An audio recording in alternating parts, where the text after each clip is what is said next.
Olá, pessoal! Boa noite! E a gente vem aqui nessa sexta-feira 13, às 21 horas, para poder fazer uma live sobre planejamento, atuação estatal e políticas públicas. Dentro da disciplina de Direito Econômico, que eu estou lecionando nas sextas, né? Não só nessa, mas como nas sextas deste semestre, a gente vem discutindo até onde deve ir a função do Estado, o que o Estado deve fazer, quando o Estado deve ser empresário, quando o Estado não deve ser, quando ele pode concorrer com o particular. E por isso ninguém melhor do que um grande amigo, o professor Fabrício Veiga, que também é professor aqui da Universidade de Itaúna, onde eu leciono a disciplina de Direito Econômico, para poder conversar com a gente, para falar de políticas públicas, para poder falar de homeschooling, até onde pode ir o Estado. Então, antes de deixar o Fá entrar aqui, de convidá-lo para entrar, eu gostaria de cumprimentar meus alunos do terceiro período noturno de Direito Econômico. Tô vendo aqui Ana, Ricardo. Oi, Marina! Que eu não poderia deixar de agradecê-los por aceitarem esses projetos, esses insights. Geisiane, que já é uma querida, ela participa aqui, interage comigo, então queria muito agradecer. Carlos Araújo, é muito bom ter a presença. Dr. Anderson Vasconcelos, um querido também. Farissa, que também é nossa professora aqui na universidade. Bom, obrigada, gente. Vamos, então, convidar o meu querido professor Fabrício Veiga, que é meu amigo e que é uma pessoa que eu realmente tenho a liberdade de conversar sobre esses assuntos diversos. Deixa eu convidar o Fabrício aqui.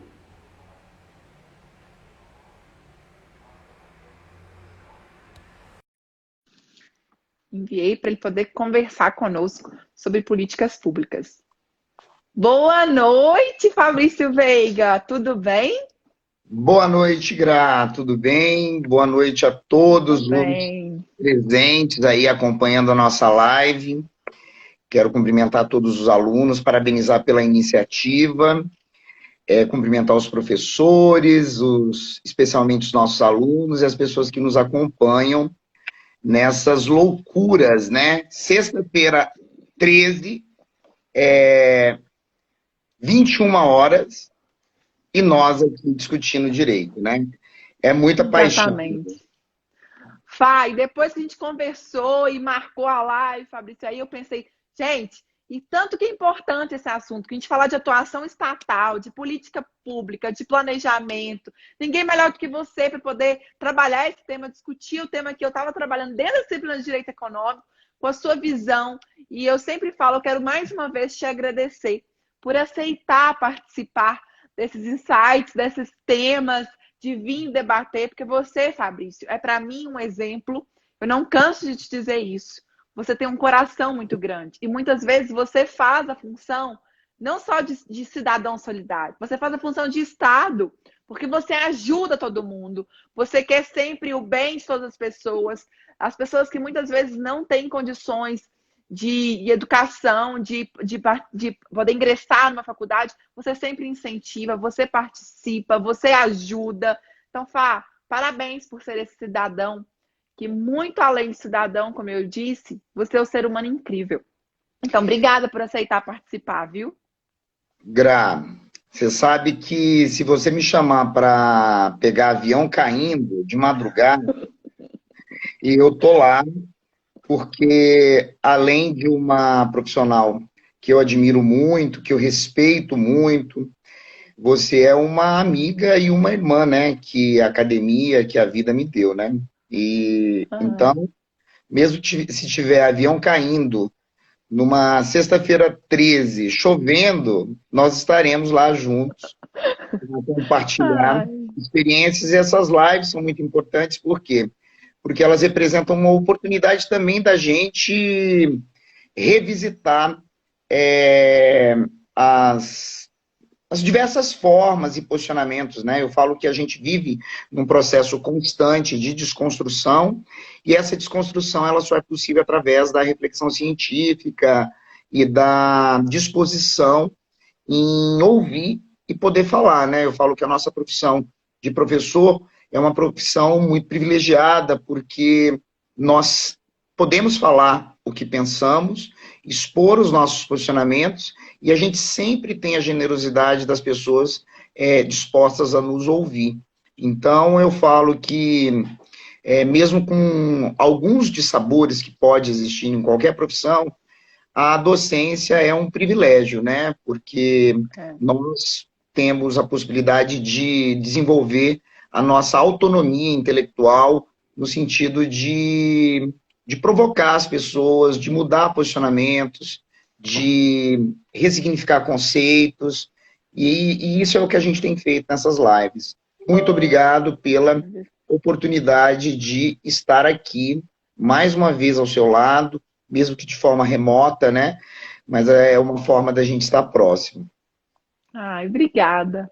Fá, então, a primeira coisa que eu gostaria que você contasse pra gente é como a gente viu em direito econômico, a gente trabalhou o artigo 170, o artigo 173, que fala daquela função do Estado, até onde o Estado deve ir, que o Estado pode, sim, ser empresário no momento que são atividades de relevante interesse coletivo e atividades de segurança nacional, que é importante a atuação do Estado.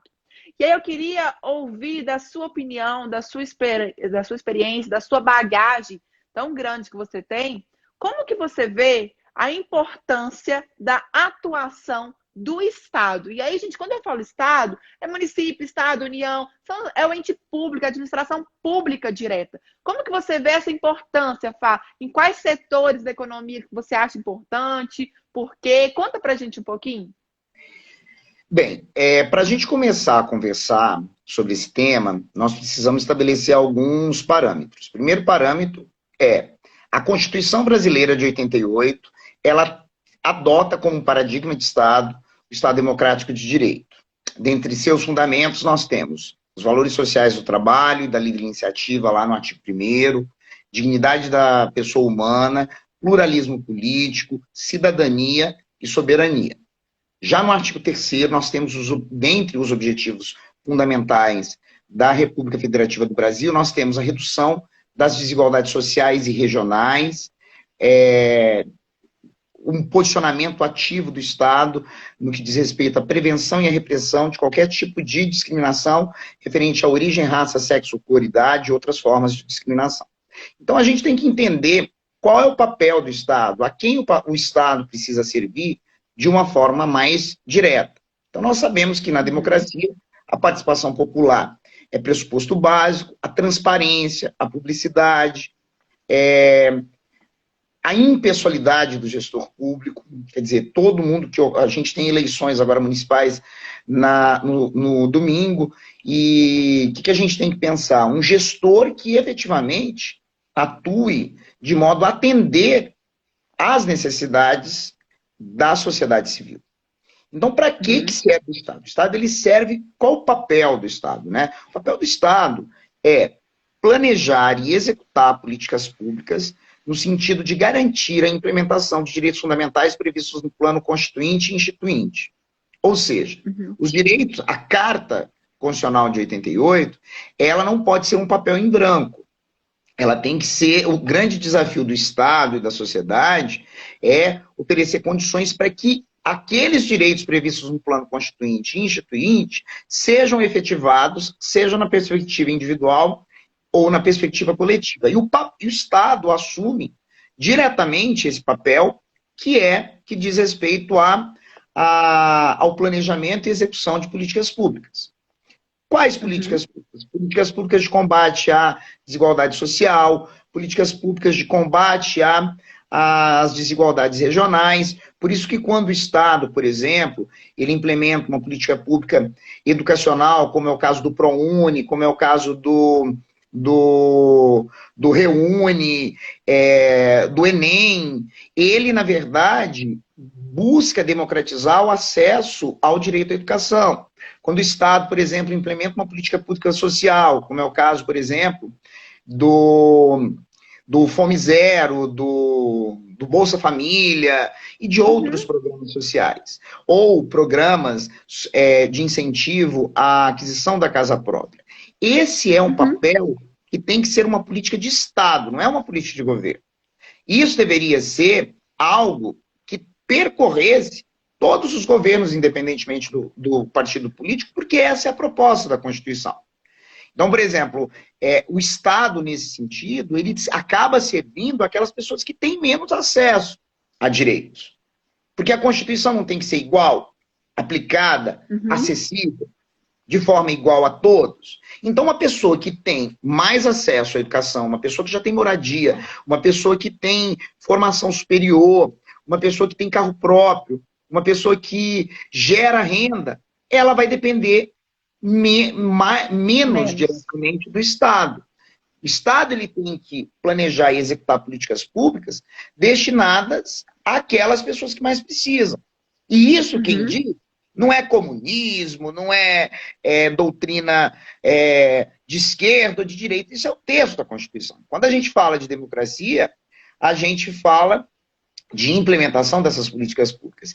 E nesse arranjo que se chama política de Estado, que deve percorrer todas as propostas de governo, o cidadão brasileiro acaba ficando refém. Por quê? Porque normalmente é muito comum no Brasil que o gestor público, que diz pensar no interesse público, ele haja de forma impessoal. O que é fazer política pública? O que é fazer política no Brasil?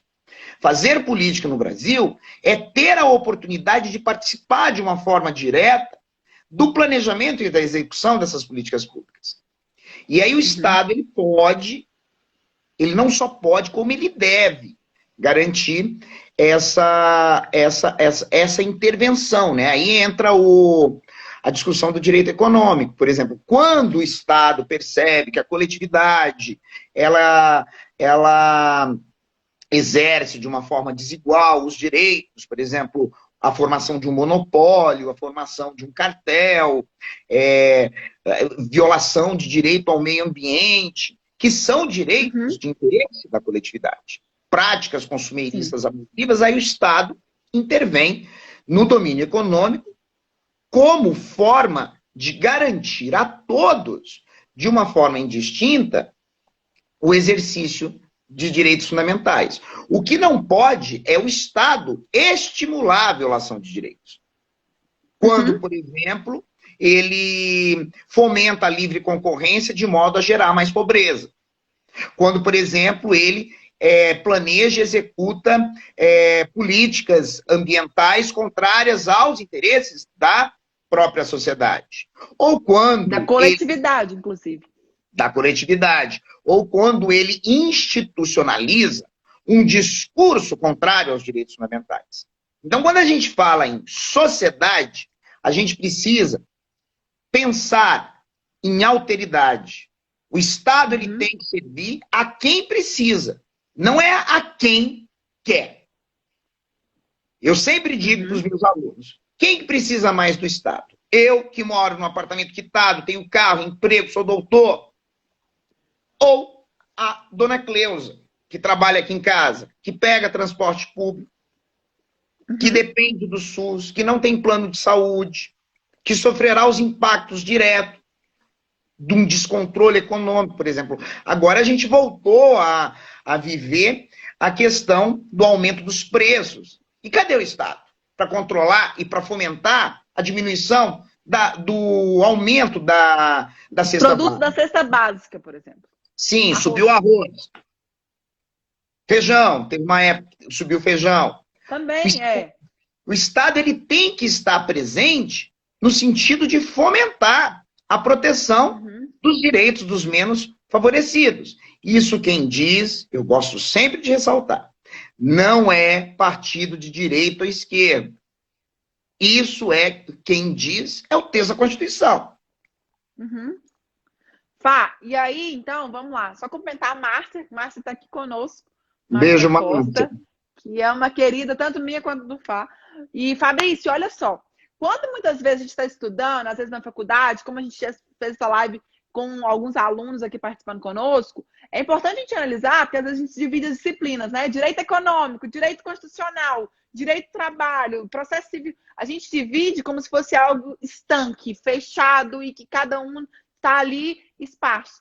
Quando o Fabrício traz, falando da dignidade humana, por exemplo, quando ele vem trazendo o Estado democrático de direito, a necessidade de atuação do Estado, das políticas públicas, quem precisa do Estado, como é que o Estado deve responder a isso, a gente está fazendo uma junção, né, Fá, de todo direito. Há uma interpretação da Constituição como um todo, não é uma interpretação de artigos ali esparsos. É muito fácil chegar, por um lado, e falar, mas aqui ó, tem que fundamentar a livre concorrência, sem pensar que é livre concorrência, mas, no mesmo tempo, eu tenho, desde lá atrás, a dignidade humana, eu tenho a livre iniciativa, eu tenho outros, valorização do trabalho, e aí eu tenho outros princípios, e eu tenho todo um arcabouço ali, que também vai ser trabalhado conjuntamente, né, Fá? Então, quando você traz, por exemplo, Fabrício, que o Estado vai colocar essa mão forte. Hoje eu trabalhei com os meninos, primeira dimensão, segunda dimensão, terceira dimensão. Falei, gente, o Estado pode atuar em qualquer uma delas. Tudo bem que a primeira dimensão é uma negação para o Estado. Não, peraí, deixa o artigo 5º, eu posso comprar o que eu quero, mas você não pode comprar sem deixar de atender a função social da propriedade. Então, eu não posso interpretar o artigo 5º ali isoladamente, sem pensar na função social da propriedade. Eu não posso comprar e plantar o que eu quiser naquele terreno. E aí eu queria que você comentasse isso para a gente, da função social da propriedade. O que você vê como essa função? Se ela é um limitador ou não aos direitos individuais, por exemplo. Importante, inicialmente, a gente esclarecer por que a função social se tornou um dos parâmetros da democracia. Antes da Constituição de 88, especialmente, principalmente na vigência do Estado liberal, a visão que se tinha da propriedade era uma visão estritamente privada. Havia uma construção meio que absoluta, né? Eu sou dono da terra, eu faço dela o que eu quiser. Se eu quiser devastar para botar fogo para plantar,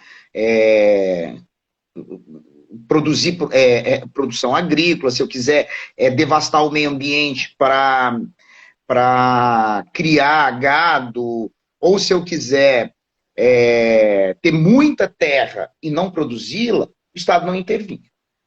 Por que veio a função social? Porque a propriedade, além de atender, eu falo que a propriedade privada, seja a propriedade privada rural, como a propriedade privada urbana, ela beneficia diretamente o dono e indiretamente a sociedade. Significa dizer que o Estado, ele institucionaliza normas no sentido de regulamentar como que é possível exercer o direito de propriedade de modo a atender ao interesse público. E aí, quando a gente fala, por exemplo, em propriedade privada urbana, o que é a função social? Função social, além de pagar os tributos, o IPTU, consiste em utilizar a propriedade de acordo com as determinações do plano diretor. O que é o plano diretor? O plano diretor é a legislação municipal que regulamentará quais bairros serão residenciais, quais bairros serão comerciais, quais bairros serão verticalizados, quais bairros não serão verticalizados, onde que eu posso ter comércio, onde que eu posso ter determinado tipo de comércio, onde serão os barzinhos de música ao vivo. Então, se o Estado não intervém de modo a regulamentar como a propriedade privada urbana deve ser utilizada, vira um caos. A gente gera conflitos. E pode gerar violação de direitos. A gente tem, por exemplo, Belo Horizonte, a região da Pampulha, que tem um aeroporto. Posso construir uma torre de 50 andares? Não posso. Existe uma limitação administrativa no sentido do quê? De garantir a preservação do interesse público. Numa região residencial, eu posso, por exemplo, colocar um barzinho de música ao vivo ou uma boate? Não posso. Por quê? Porque a função social engloba o exercício legítimo do direito de propriedade com direito ao sossego, à tranquilidade. Então, na esfera privada, na esfera urbana, nós temos essa leitura. Por exemplo, eu não posso montar um chiqueiro no centro de uma cidade, mesmo o imóvel sendo meu. Eu tenho um imóvel enorme, eu quero montar uma granja no centro de uma cidade. Posso? Não. Por quê? Porque existem regras de vigilância sanitária e existem regras de cumprimento da função social. Tá? Montar uma granja no centro de uma cidade é um exemplo de quê? De violação das normas de direito sanitário. Como eu também não posso ter um lote abandonado no espaço urbano, gerando, sendo utilizado como depósito de lixo. O que o Estado vai fazer? Vai me notificar, dizer, você vai cuidar desse negócio? Se você não cuidar, eu vou intervir de uma forma mais direta. Agora, na esfera rural, a propriedade... peraí. Então, antes de você entrar na esfera rural, eu não posso deixar de comentar, porque eu comentei com os alunos sobre o plano diretor, eu não posso deixar de até fazer um comentário aqui em cima disso. Porque sabe por quê, Fá? Muitas vezes a gente pensa, porque o Estado vai, então, tomar o lote de alguém, vai desapropriar um lote porque não está cumprindo a função. Sim, porque a partir do momento que aquele lote colocado no centro da cidade, por exemplo, e que está ali juntando mato e sendo jogado lixo ali, ele deixa de atender a função social da propriedade, ele sai da esfera pessoal, individual, de um só indivíduo de ser dono e começa a atingir o próprio direito difuso, a coletividade. Eu já não consigo saber exatamente quem está sendo prejudicado. Porque pode ser que o Fabrício venha passar aqui, passa ali perto do lote, seja contaminado por causa de um objeto que está sendo depositado ali, que gerou bicho e contaminação. Escorpião, por aí vai. Então, eu acho que ele transcende a individualidade. E o que eu vejo que a Constituição trouxe para a gente, Fá, é exatamente isso. Não ter o meramente individual, o egoístico, é exacerbado. A gente tem uma limitação no Estado Democrático de Direito de pensar como um social, do respeito ao outro, inclusive. Isso aí também... Isso é alteridade. E o plano diretor também, ele traz um outro aspecto muito importante do artigo 173, do artigo 174 da Constituição, que fala que o Estado tem que planejar, em cima do que ele planejou, ele vai incentivar e depois ele vai fiscalizar. Se não tem um plano diretor muito bem feito e planejado, vai gerar exatamente o que o Fabrício colocou, uma boate do lado de uma área residencial. Vai gerar um prédio de 20 andares num local que não tem infraestrutura para ter um prédio de 20 andares. Vai atrapalhar o trânsito, não vai ter água, vai faltar água naquela região, não vai ter tratamento do esgoto, vai faltar energia elétrica, não vai ter o cabeamento. Então, tudo que está no plano diretor influencia diretamente no atendimento também dos serviços básicos que o Estado deveria oferecer lá na frente. E aí, nisso, Fá, é uma preocupação que eu tenho, porque o que eu tenho visto hoje são várias pessoas que estão na política, inclusive, chegar para a gente, mas plano diretor, não, a gente pega o líder, fulano, ciclano, a gente entrega. Peraí, e cadê a participação popular? Que é um outro tema que não tem como eu te pedir para deixar de comentar. Porque o Fabrício é uma das pessoas que mais me mostrou a essencialidade para fazer política pública. Quem vai ser atingido por essa política pública tem que estar inserido, porque senão ela não vai ser uma política pública eficaz. Ninguém vai utilizar essa política pública se ela foi feita por quem não entende daquele assunto. Então, vou deixar primeiro você comentar da parte rural, da função social da propriedade no rural, para depois a gente ir nessa necessidade de inclusão das pessoas nas políticas públicas. Na esfera rural, por exemplo, a propriedade rural, ela tem que cumprir a função social? Tem. O que é cumprir a função social? É dar utilidade à propriedade privada rural. Dar utilidade no sentido de movimentar a economia, no sentido de gerar emprego, no sentido de pagar tributo, no sentido de preservar o meio ambiente e no sentido de não permitir a prática de trabalho escravo e não permitir, por exemplo, o cultivo de plantas psicotrópicas. A gente tem no texto da Constituição Brasileira de 88 previsão expressa no sentido de que o cultivo de plantas psicotrópicas que fomentam, por exemplo, o tráfico de drogas, gera o direito do Estado desapropriar sem ter que indenizar a pessoa. E nós temos também no Congresso Nacional, tramitando um projeto de lei no sentido de estender essa desapropriação como físico àquelas propriedades que exploram o trabalho escravo. Porque cumprir a função social implica, na verdade, cumprir a função social da propriedade rural implica em quê? Observar as normas de proteção do trabalhador. Se eu tenho trabalho escravo, eu não posso reconhecer que essa propriedade cumpre a função social. Então, ela precisaria ser desapropriada para que o Estado, por meio da desapropriação, pudesse implementar a política de reforma agrária. E aí a gente vai tocar num tema, assim, absolutamente delicado, né? O que é a política de reforma agrária? Política agrária. O que é a política fundiária? A política fundiária, ou a política de reforma agrária, consiste na possibilidade de o Estado intervir, desapropriando aquelas propriedades improdutivas que não cumprem a função social, propriedades rurais, de modo a distribuir essas propriedades para que pessoas as utilizem como ou dê utilidade no que atine ao cumprimento da função social. E aí é outra discussão, né? Por quê? Porque quando a gente fala em política fundiária, eu estou falando de texto da Constituição de 88. Eu não estou falando de política de governo de esquerda, ou de direita, ou de centro, ou nada disso. O grande desafio da sociedade brasileira é fazer com que as pessoas estudem direito constitucional, conheçam a Constituição. Direito constitucional. Exatamente. A reforma agrária está prevista desde 88, gente. O que vai importar é a menor ou maior atenção de cada governante, tudo bem?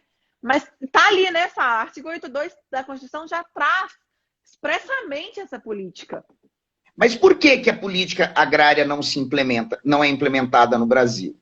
Porque no momento em que o Estado implementa a política agrária, ele desconstrói as estruturas sociais que retroalimentam o sistema de desigualdade, marginalidade e exclusão social. Não é interesse do Estado combater, lamentavelmente, a desigualdade social e a desigualdade regional. Não é interesse do Estado, lamentavelmente, retirar as pessoas da condição de pobreza, porque se fosse, nós não seríamos o país com o maior número. Nós estamos entre os campeões mundiais de pessoas que vivem em condições abaixo da linha da pobreza.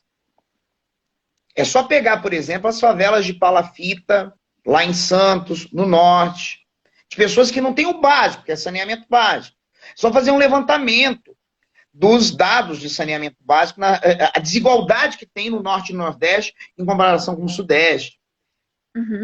E aí o que mais me chama a atenção, nós temos uma Constituição de 32 anos, nós tivemos vários presidentes, tivemos várias pessoas, e a cada processo eleitoral, essas promessas, elas são novamente feitas,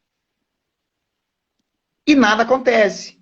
Por quê? Porque a retroalimentação do sistema capitalista pressupõe a manutenção dessas pessoas em condição de vulnerabilidade social. Até para justificar a existência do Estado. E aí nós vamos falar, o Estado não implementa política pública, por quê? Porque não tem dinheiro? Não. Porque não é prioridade. É só pegar dados econômicos do orçamento do Judiciário, do Ministério Público, do Legislativo e do Executivo e comparar quantitativamente com a distribuição de renda, com a mortalidade infantil. Então, que Estado é esse que legitima, por exemplo, que cada ministro do STF tenha, em média, 200 assessores, 200 pessoas trabalhando no seu gabinete com salários extremamente alto em termos comparativos com o salário mínimo? Ou, quando a gente fala, por exemplo, de estruturas como é possível num país você conviver com lucidez num país onde desembargadores, políticos ganham, falam assim de 30, 50, 100, 500 mil reais, como se estivesse falando de um.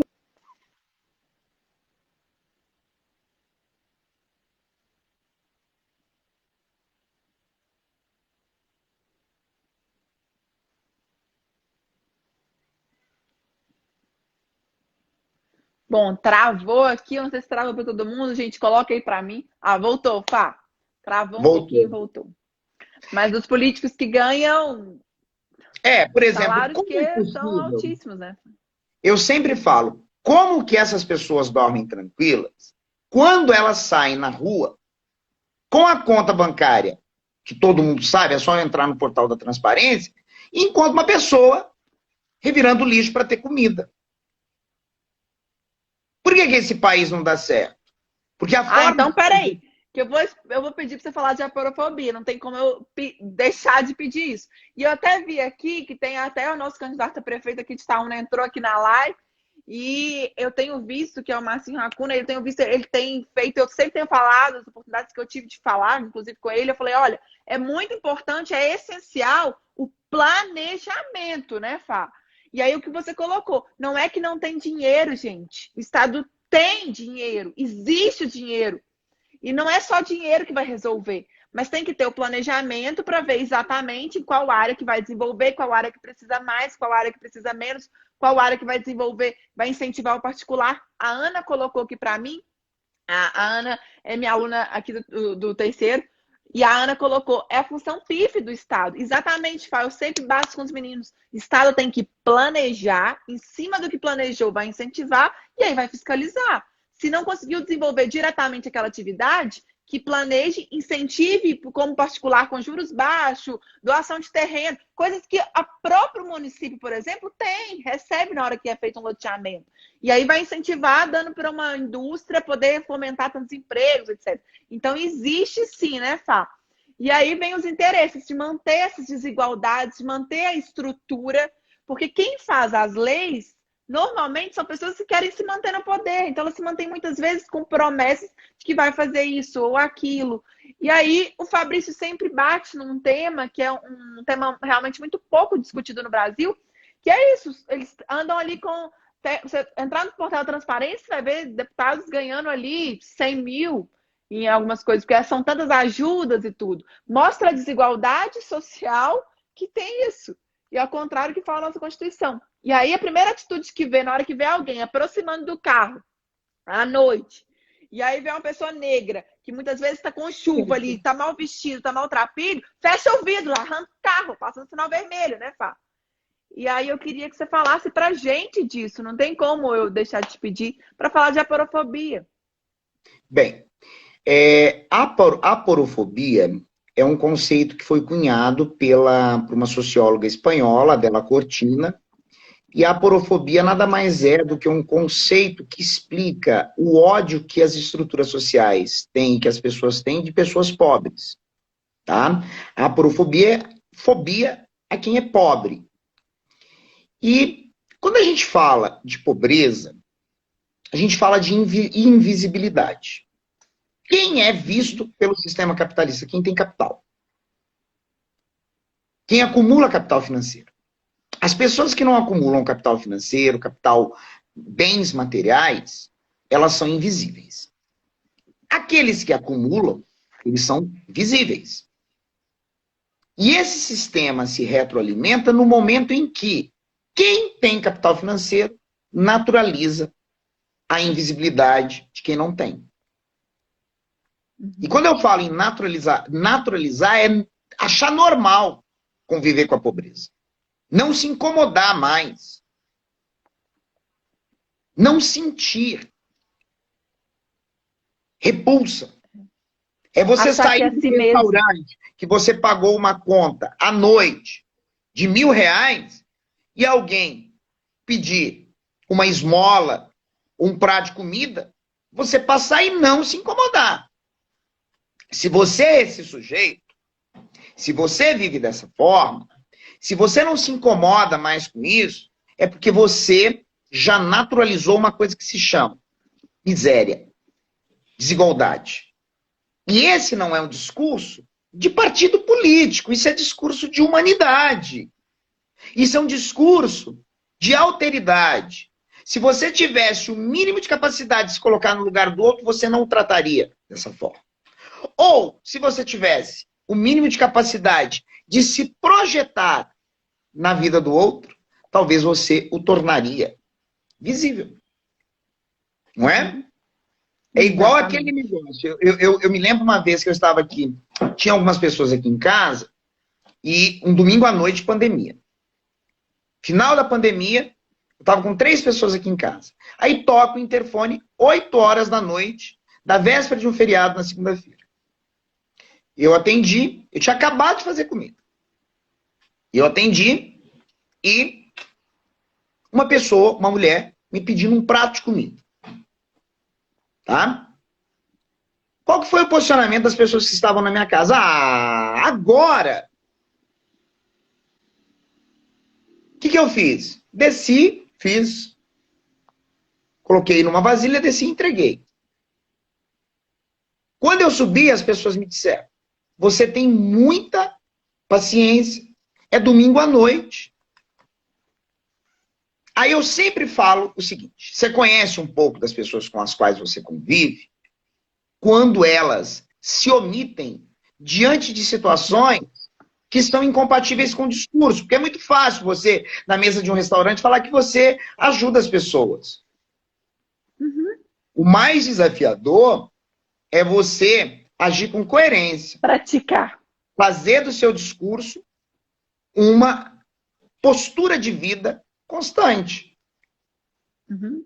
Eu sou o tipo de pessoa que eu ouço, não é de uma ou de 2 pessoas, não. Você acredita muito no ser humano. Ué, mas se eu não acreditar no ser humano, se eu não lutar por resistir, se eu não resistir a essas estruturas de desigualdade, de exclusão, eu seria, no mínimo, hipócrita, né? Porque na academia eu defendo um discurso e aí eu saio e naturalizo a pobreza. Então a gente vive rodeado, né? Por quê? Porque a nossa justificativa enquanto particular é transferir para o Estado. Mas quem é o Estado? Nós. Se o político pratica corrupção, ele pratica por quê? Porque nós não fiscalizamos de forma adequada. Porque nós não acionamos o judiciário via ação popular.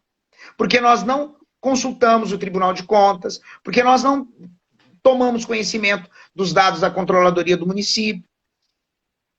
Então, Porque a gente não quer discutir, Fá, muitas vezes a gente vê que está acontecendo alguma coisa errada. Ah, mas deixa pra lá, depois você arruma, depois você troca de canal para poder não ficar vendo as notícias. Quem quer ir? E aí vem o assunto que eu não posso deixar de falar, te pedir audiência pública.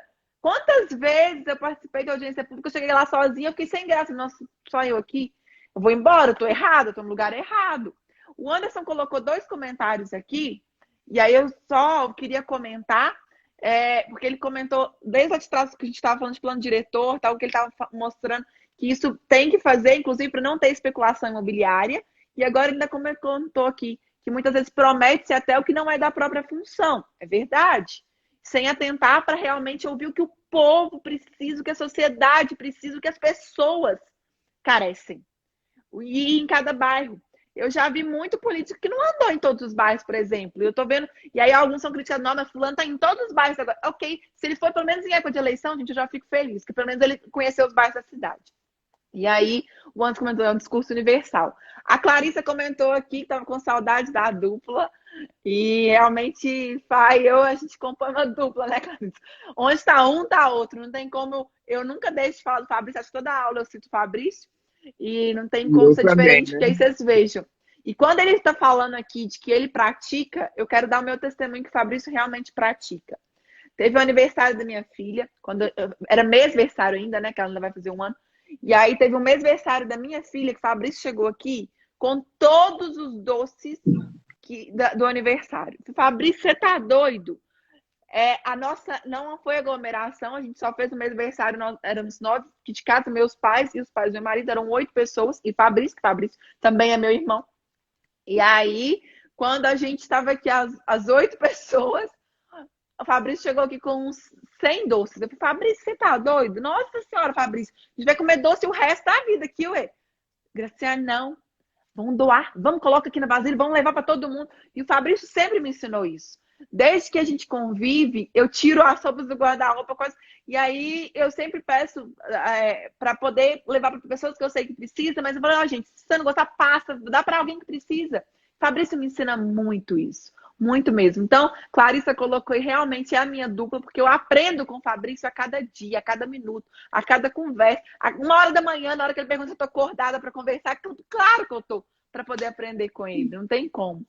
E o Lucas colocou aqui que teve a honra de ter a gente como professor. A gente que teve, né, Fá? De ter o Lucas lá na nossa sala. E Fá, e aí uma coisa que você sempre bate, que você sempre fala, quando você fala de participação das pessoas que são inseridas na política pública, das pessoas que vão ser as destinatárias de uma política pública, de serem inseridas. E eu acho que vem a calhar aí com esse tema, eu queria que você comentasse disso, e de audiência pública. A importância de ter audiência pública na nossa sociedade, como que é importante para o Estado saber as demandas e saber como planejar, o que incentivar, para depois poder fiscalizar. Bem, bacana, muito boa provocação. Só complementando a primeira parte da sua fala, eu falo que qual a forma da gente mudar o mundo? Mudando a gente.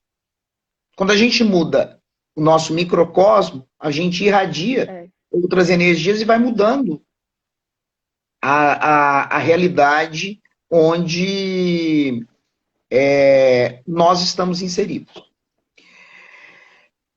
Audiência pública. Muito se discute sobre democraticidade, a indispensabilidade da realização de audiências públicas como requisito para o planejamento e execução de políticas públicas, porque o destinatário de qualquer iniciativa do Estado, ele tem que participar para se sentir pertencente. Uhum. Mas uma coisa muito importante que nós precisamos aprender é, quando eu vou a uma audiência pública, eu preciso ir com espírito coletivo. Não para defender bandeiras ou demandas individuais. Por que que isso é importante? Porque quando a gente fala em audiência pública para discutir questões de interesse público, eu não posso ir comparecer a essa audiência apenas para defender interesses da minha classe. E no Brasil, por que que as audiências públicas não deram? Não funcionam. Não deram, não. Eu não vou falar que não deram, porque eu ainda acredito em audiência pública. Mas por que que elas ainda não foram implementadas na sua maior potencialidade? Porque as pessoas pensam de forma individual. Veja bem, você escolhe um candidato a partir de questões individuais ou coletivas? É só fazer essa reflexão. O seu voto de domingo é vinculado ao seu clã ou o que é mais importante para a sociedade? A maioria vota que é amigo por questões individuais. E se a maioria vota por questões individuais, você não tem uma sociedade que pensa de forma coletiva. Essa semana, alguns alunos me perguntaram, professor, eu sou eleitor de Belo Horizonte, eles me perguntaram, qual o critério para você definir seu candidato? Aí eu fui estabelecendo, não vou entrar em detalhes aqui, eu fui estabelecendo alguns critérios. E todos esses critérios que eu utilizo são critérios baseados em questões coletivas.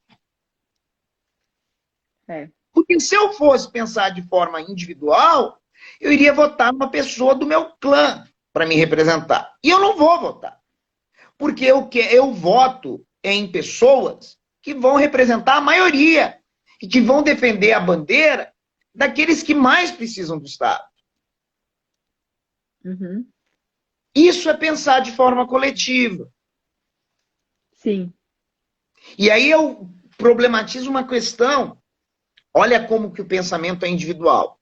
Nós vivemos num país de maioria de eleitoras mulheres e o nosso legislativo e executivo é ocupado, na sua grande maioria, por Por homens. homens. Por quê que isso ocorre? Porque não há construção de uma identidade coletiva de proteção por mulheres para proteger direitos das mulheres. A própria mulher julga a outra mulher porque ela vê essas relações de forma individual. E, lamentavelmente, isso no Brasil, nos últimos tempos, esse individualismo exacerbado tem se tornado assim muito mais intenso. Por quê? Porque nós pensamos em nós. O outro é invisível, porque nós naturalizamos a invisibilidade do outro que não integra o meu clã. É muito assim. Então, pensar no outro não é uma bandeira política. Isso é uma bandeira jurídica. Quem está nos cursos de direito, tá? Quem é estudante ou profissional do direito, tem o dever de lutar pela igualdade. Ou você vai ser aquele profissional hipócrita, como muitos são, que falam de igualdade em sala de aula, mas a igualdade para o seu clã. Que igualdade é essa que você sai nas ruas e acha normal a miséria? Que liberdade é essa que você defende dentro da academia e não respeita o jeito diferente do outro ser? É liberdade para o meu clã? É igualdade para o meu clã? Ou é liberdade e igualdade a todos indistintamente? Como que eu posso falar que eu sou livre e quero ser livre se eu não respeito o jeito do outro ser? Se o jeito passa do alguém outro... diferente do jeito de ser, a gente olha com um olhar discriminatório e condenatório. Eu julgo. Julgo. Por quê? Porque eu falo, olha como que a academia, o meio acadêmico e a sociedade está constituída de pessoas hipócritas. Que liberdade, que igualdade é essa? É liberdade e igualdade para mim e para as pessoas que me cercam?